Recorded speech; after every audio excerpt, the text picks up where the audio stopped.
لو جی 1 گھنٹہ اور ٹھہرو۔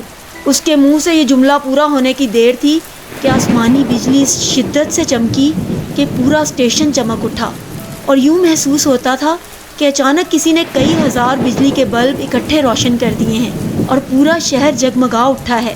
اور پھر اس کے بعد بادل اس زور سے گرجے کہ تینوں نے اپنے کانوں میں انگلیاں ٹھونس لیں تاکہ بادلوں کے گرجنے کی آواز سنائی نہ دے۔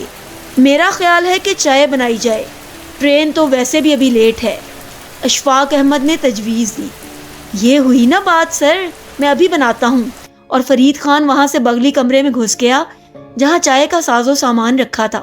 اللہ ہی اللہ کیا کرو، دکھ نہ کسی کو دیا کرو، ارشاد سائیں کافی گاتا بارش میں بھیگتا ہوا آیا اور برآمدے میں ان سے قدرے فاصلے پہ کھڑا ہو گیا، اور پھر اپنی داڑھی کو ایک جھٹکے سے یوں ہلایا کہ سارا پانی داڑھی سے نکل گیا۔